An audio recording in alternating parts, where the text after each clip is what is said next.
Well, I think there are compromises always involved in taking the more critical insights from scholarship in these kinds of fields, whether from STS or sociology or politics, into the cut and thrust of a given policy debate. But at the same time, I think it's critical that academics engaged in those critical discussions do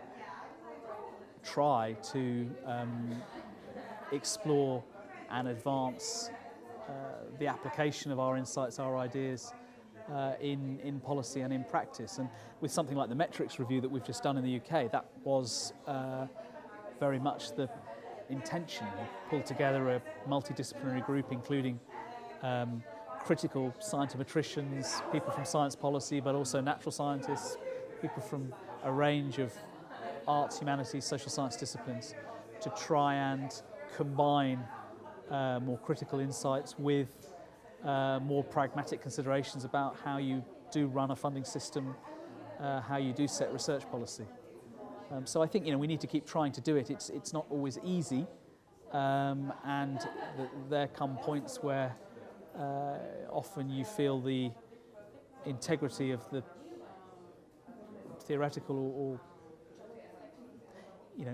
empirically grounded arguments that you're making is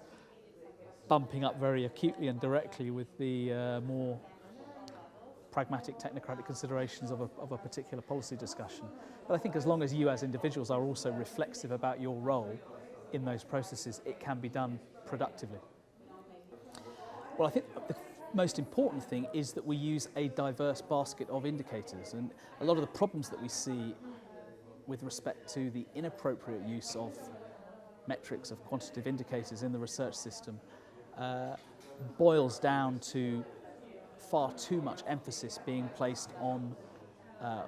one or on a very narrow set of indicators. One thinks, of course, of something like the journal impact factor as a grotesquely exaggerated proxy for the quality of the papers that are contained in a given journal. And then that, of course, rolls through and gets used as a shortcut when people are looking at CVs and considering appointments. It gets used as a shortcut by grant panels, and so the juggernaut, rolls onwards. So a lot of this is about ensuring that people understand the technical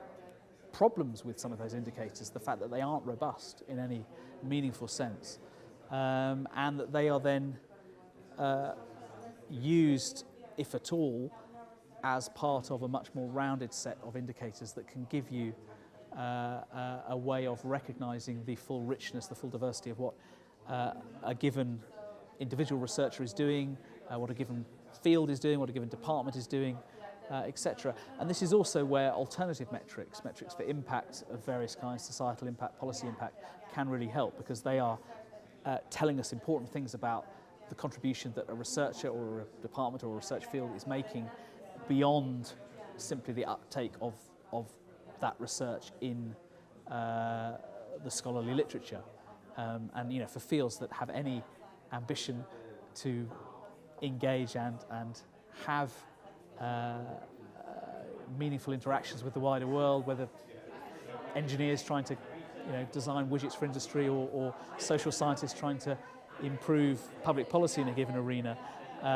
if we have indicators that recognise and measure those kinds of activities alongside traditional